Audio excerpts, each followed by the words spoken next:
We live in a world that rewards constant movement, yet we've never felt more stuck, more overwhelmed, more exhausted by the end of a day where, if you're honest, you can barely remember what you actually accomplished.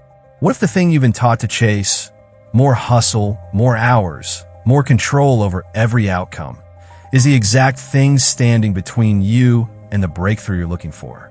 The secret to achieving everything was never hiding in your to-do list. It's hidden in something almost nobody talks about: the art of quiet presence. Ancient Buddhist wisdom calls it non-action, and it sounds like the opposite of ambition. It isn't. It might be the most effective tool for success you've never tried. By the end of this video, you'll understand exactly why doing less, done correctly, outperforms doing more almost every single time. And you'll walk away with a simple way to bring this into a life that never seems to slow down. Stay with me. This changes how you see effort itself. Let's begin. Think about the last time you felt truly stuck. Not lazy, stuck. You had 10 tabs open, 3 half-finished tasks, a mind that wouldn't stop spinning, and somehow, at the end of it, nothing moved forward. That feeling isn't a personal failure. It's the predictable result of a culture that has convinced you that stillness is the enemy and motion is the proof of worth. Buddhist philosophy offers a different lens, one that has existed for over 2,000 years, long before anyone needed a productivity app to tell them they were falling behind. It suggests something radical, that clarity is not something you produce through more effort. It's something that emerges the moment you stop generating so much internal noise. This is not a video about laziness. Nobody here is telling you to quit your job and stare at a wall. This is about a very specific, very active kind of stillness, one that Buddhist teachers call purposeful. It takes more discipline to sit still with an untrained mind than it does to stay busy, because busyness is often just a sophisticated way of running from the discomfort of sitting with yourself. We're going to move through 5 ideas today. First, the modern trap that keeps you moving without ever arriving. Second, the actual architecture of stillness, what it does to your mind mechanically when you stop. Third, the practice of surrendering control and why fighting change is the source of most of your friction. Fourth, why non-action might be the single highest leverage move available to you right now. And finally, how to bring all of this into a life that has no intention of slowing down for you. Let's start where most of us are actually living.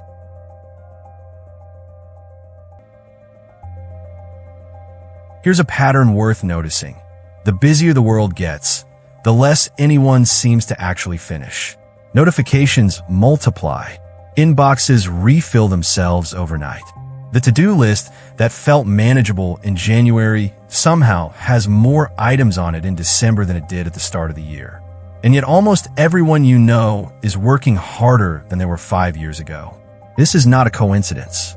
It's the direct result of an economy that has learned to profit from your attention rather than your output.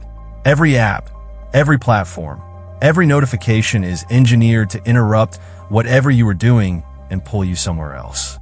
And the modern response to this constant pull has been to glorify it, to call it hustle, to call it grinding, to wear exhaustion like a badge that proves you're serious about your goals. But here's the uncomfortable truth hiding underneath hustle culture.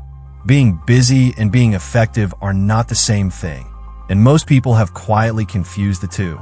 You could be in motion 12 hours a day and produce almost nothing of lasting value, simply because motion without direction is just expensive noise.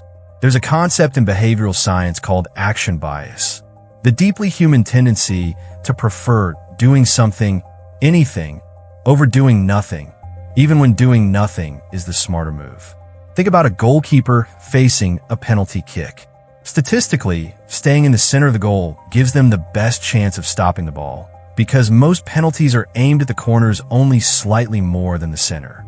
But almost every goalkeeper dives to one side anyway, because diving feels like effort and standing still feels like failure, even when the numbers say otherwise.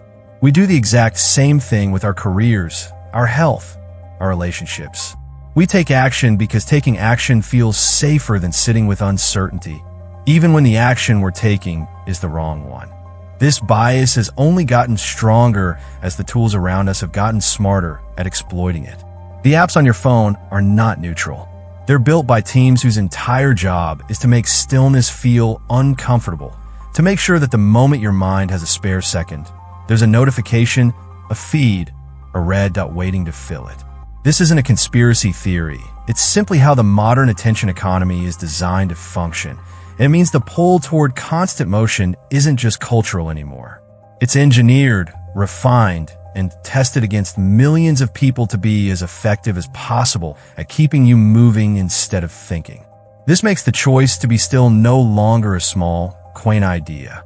It's closer to an act of resistance, a decision to reclaim something that an entire industry is quietly built to take from you, one notification at a time.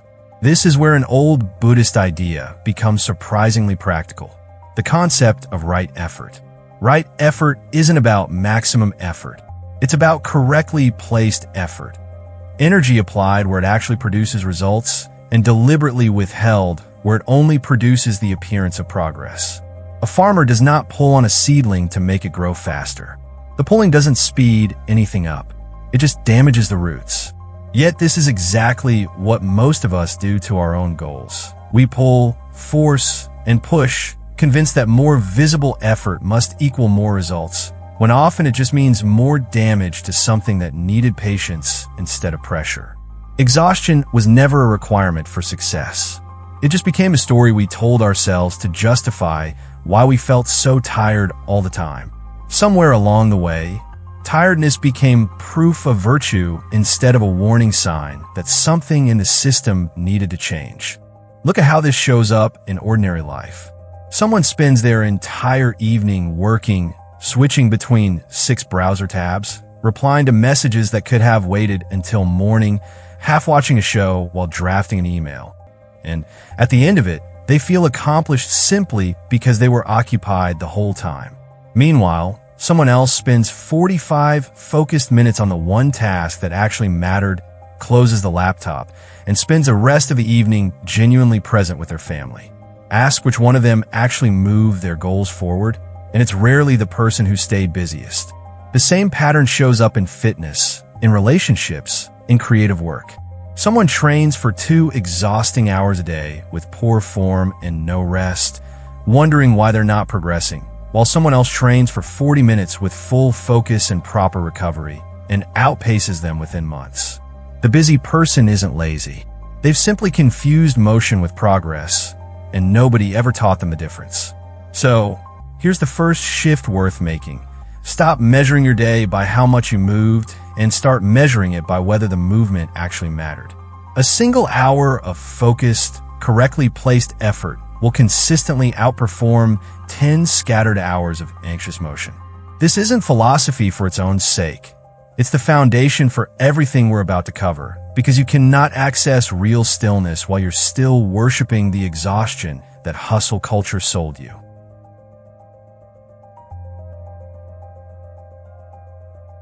If constant motion is the trap, stillness is the way out. But not the kind of stillness where you collapse on the couch after a long day and scroll until your eyes close. That's not stillness. That's just a different flavor of noise. The stillness we're talking about is active, alert, awake.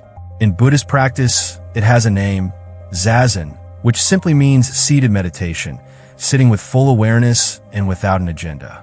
Here's what makes this different from resting. When you collapse in exhaustion, your mind is still running, replaying the day, worrying about tomorrow, half watching a screen to avoid its own noise. Zazen asks for something much harder. Sit upright, stay awake, and let your thoughts move past you without chasing any of them. Not suppressing them, not analyzing them, just watching them arise and pass. The way you'd watch clouds cross the sky without trying to grab one and hold on to it. This distinction matters enormously. The difference between passive laziness and active presence. Laziness avoids discomfort by disengaging entirely. Active stillness sits directly inside the discomfort, without flinching and without needing to fix it immediately. That takes far more strength than staying busy does, which is exactly why so few people actually practice it. even though almost everyone claims to want peace of mind. There's a useful image for what happens neurologically and emotionally when you sit like this consistently. Imagine a glass of water that's been shaken all day, cloudy, swirling, impossible to see through. If you keep shaking it, trying to force clarity, it only stays cloudy longer. But if you simply set the glass down and stop touching it, the sediment settles on its own, and the water clears without you doing anything to force it. Your mind works exactly the same way. The anxious thoughts, the unresolved arguments, the low hum of things you haven't dealt with, none of that gets resolved by adding more stimulation on top of it. It only settles when you stop shaking the glass. This is why so many of your best ideas arrive, not while you're grinding at your desk, but in the shower, on a walk, in the quiet moment right before sleep. Those are the accidental windows of stillness modern life still allows you. Imagine what becomes available when you create that window on purpose, instead of waiting for it to happen by accident. The mechanics are simple, even if the discipline is hard. Sit somewhere quiet. Keep your spine upright, not rigid, but alert, a posture that says awake, not a posture that says asleep. Let your eyes rest softly, either closed or lowered. Then do nothing except notice. Notice the breath. Notice the thoughts arriving. Notice the urge to check your phone, to solve a problem, to plan tomorrow. And instead of following that urge, simply watch it rise and fall, the way you'd watch a wave. This will feel unbearably unproductive the first few times you try it. That reaction is worth paying attention to, because it reveals exactly how deeply the hustle mindset has embedded itself in you. A mind so used to constant stimulation that stillness itself feels like a threat. But stay with it. The sediment does settle. The water does clear. And what's revealed underneath is usually far more useful than anything you could have forced into existence through more effort. It helps to know what to expect in those first few sessions because almost everyone hits the same wall. The first few minutes are usually fine, a bit of quiet, a bit of relief. Then, somewhere around the 3 or 4 minute mark, the mind starts to protest. It throws up a task you forgot, a conversation you're dreading, an itch, a sudden urge to check the time. This is not a sign you're doing it wrong. This is the shaken water finally being allowed to move without more shaking at it on top. Your job in that moment isn't to solve the thought or push it away. It's simply to notice it's there, let it pass through, and return your attention to the breath, the same way you gently guide a wandering child back to the path without scolding them for wandering. 10 minutes a day is enough to start. Not because 10 minutes will transform your entire nervous system overnight, but because consistency here matters more than duration. A short daily practice, repeated for weeks, does more for your baseline calm than one long, dramatic session followed by weeks of nothing. Think of it less like a single deep cleaning and more like brushing your teeth, small, unremarkable, and only powerful because you keep doing it. There's also a physiological piece worth knowing because it makes this feel less like a mystical claim and more like a mechanical fact. Constant stimulation keeps your nervous system in a low-grade state of alert. Not full panic, but a background hum of tension that never fully switches off. Structured stillness is one of the few things that reliably shifts your body out of that alert state and into a state where actual rest and repair can happen. This is why people who sit quietly, even briefly, often report sleeping better, digesting better, and reacting to small frustrations with far more patience than before. None of that requires belief in anything. It's simply what happens when a system that's been running hot for years is finally given permission to cool down, even for a few minutes at a time.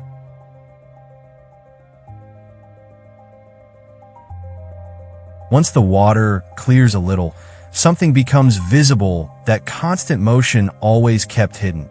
How much of your daily friction comes not from your circumstances, but from your resistance to them? Buddhist philosophy has a word for this. Anicca, the truth of impermanence. Everything changes. Every relationship, every job, every mood, every version of yourself is temporary, shifting constantly whether you approve of it or not. This isn't a gloomy idea. It's actually liberating once you sit with it, because most of your suffering isn't caused by change itself. It's caused by your fight against the fact that things were always going to change. Think about how much energy goes into resisting things that were never within your control to begin with. A delayed flight, a colleague's mood, a plan that fell apart for reasons that had nothing to do with you. None of these things are the source of your stress. Your stress comes from the story running underneath them. This shouldn't be happening. This isn't fair. This needs to be different right now. That story is optional. The event is not. This is where companion idea becomes useful. Wu Wei, often translated as non-forcing or action through non-action. It doesn't mean passivity. It means moving with the current instead of exhausting yourself swimming against it. A river doesn't fight the rocks in its path. It simply flows around them, finding the route of least resistance, and somehow still arrives at the ocean. Wu Wei asks you to consider, where in your life are you swimming upstream against something that was never going to move simply because you've attached your identity to winning that particular fight? There's a subtle but important shift hiding in this. Moving from making things happen to letting things happen. Making things happen is exhausting because it assumes you are the sole engine behind every outcome. And if you stop pushing for even a moment, everything collapses. Letting things happen assumes something different. That timing matters, that some outcomes need patience more than force, and that your job is often to prepare well and then get out of your own way. This does not mean abandoning ambition or waiting passively for good things to fall into your lap. It means recognizing the difference between effort that moves a situation forward and effort that simply expresses your anxiety about a situation you can't fully control. A gardener plants the seed, waters it, gives it sunlight, and then does not dig it up every morning to check if the roots are growing. The digging isn't diligence. It's anxiety disguised as diligence, and it kills far more seedlings than patience ever does. Try noticing, over the next week, how often your stress comes from fighting something that was simply changing on its own timeline. A conversation that needed more time to land. A project that needed another round before it was ready. A relationship shifting in a direction you didn't choose. In almost every case, the friction wasn't the change itself. It was your grip tightening around, wanting it to be different than it already was. Loosen that grip, even slightly, and you'll notice how much energy comes back to you. Energy you can now spend on the things that actually respond to your effort. Consider someone waiting for a job offer after a strong interview. The days pass, no email arrives, and the mind starts generating an entire story. They hated me. I said something wrong. I've lost the opportunity. Every one of those thoughts is an attempt to control something that is, at this exact moment, completely outside their hands. The waiting itself was never the problem. The manufactured suffering on top of the waiting was the problem, and it was entirely optional. Someone practicing Wu Wei in that same situation doesn't stop caring about the outcome. They simply stop adding unnecessary weight to a moment that already required patience, not panic. This same idea shows up in how we treat timing more broadly. There's a strong cultural instinct to believe that if something isn't moving fast enough, it must mean you're not pushing hard enough. But some of the most important developments in a life, a skill maturing, a relationship deepening, a reputation building quietly in the background, happen on a timeline that simply cannot be rushed without damaging the outcome. Bread needs time to rise. A relationship needs time to build trust. A body needs time to recover between hard training sessions.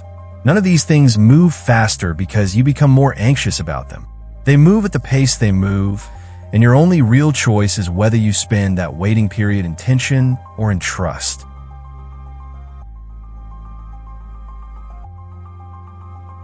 Here's where these stops being philosophy and becomes strategy. A calm mind does not just feel better. It makes measurably better decisions. Think about the last time you made a major decision from a place of panic.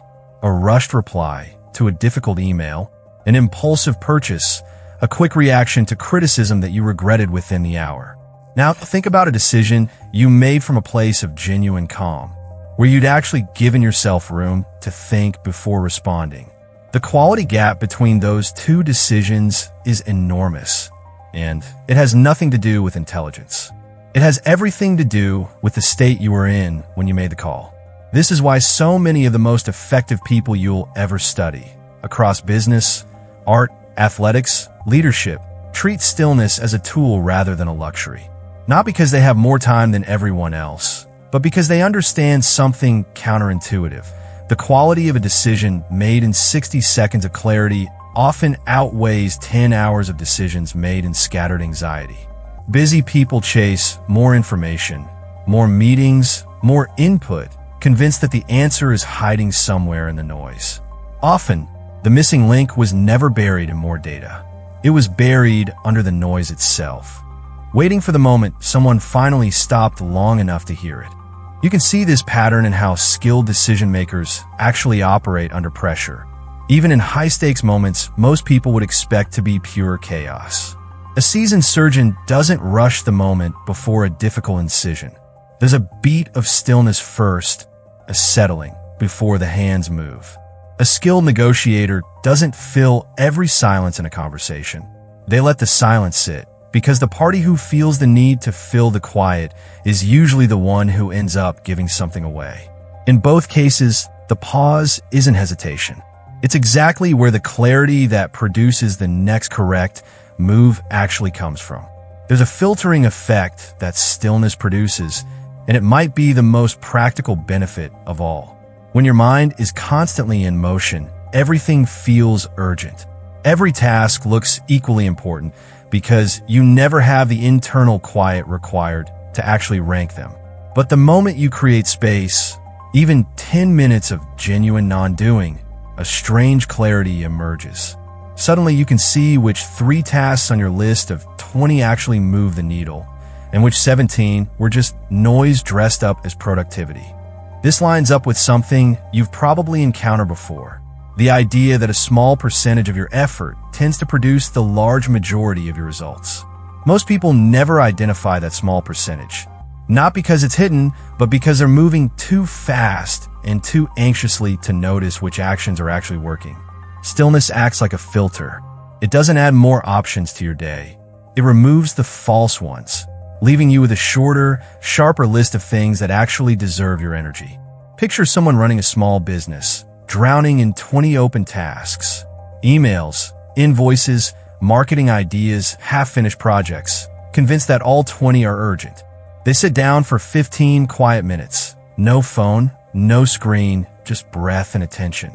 Nothing about their workload changed in those 15 minutes. But when they open their laptop again, 3 tasks suddenly stand out as the only ones that actually move the business forward this week. The other 17 were noise wearing the costume of urgency. That clarity was never going to arrive by adding a 21st task to the pile. It only arrived once the noise was allowed to settle. So the power move isn't adding another hour to your workday. It's subtracting the noise long enough to see clearly what the day actually required in the first place. Doing nothing for 10 or 15 focused minutes isn't time lost. It's the editing process that makes everything you do afterward sharper, faster, and far less wasteful.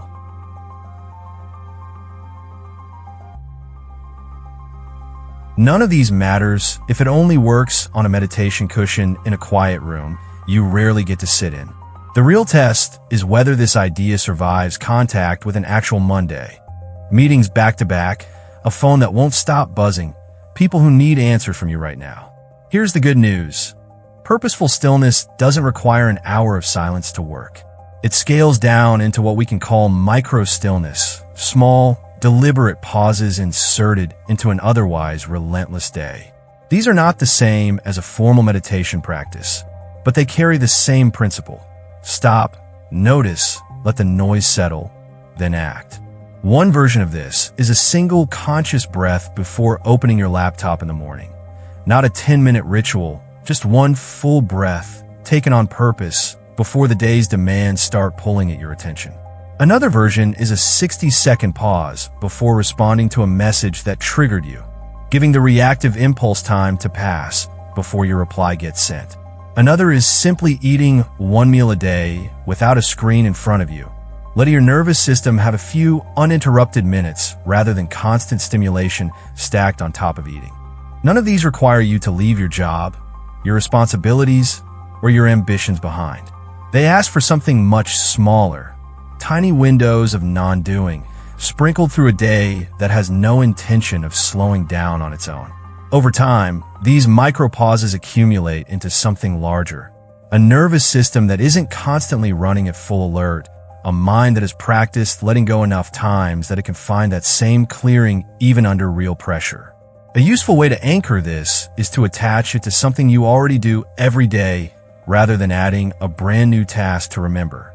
If you already make coffee each morning, use the few minutes it takes to brew as a window of full presence. No phone, just the sound, the smell, the waiting. If you already commute, use even 5 minutes of it without music or a podcast, simply noticing the world passing by. If you already close your laptop at the end of the workday, add 10 seconds of stillness right there at the threshold. A small pause between the version of you that was working and the version of you that's about to walk back into your home and your relationships. None of this adds time to your day. It only adds attention to time that was already there. This is really the whole point hiding underneath everything we've covered today. Mastery was never about how many tasks you managed to cram into a day. It was always about the quality of presence you brought to whatever you were doing, whether that was a difficult conversation, a creative project, or simply sitting quietly with your own mind for a few unglamorous minutes. Two people can complete the exact same task, and one of them will do it while scattered, resentful, and half-present, while the other does it fully here, fully engaged, extracting far more value from the exact same amount of time. The world will keep moving fast. That part isn't going to change. And waiting for the world to slow down before you find your stillness is a wait that will never end. The invitation isn't to escape the noise. It's to build a quiet center inside yourself that the noise can no longer reach quite so easily. One pause, one breath, one moment of genuine non-doing at a time. Let's bring this together.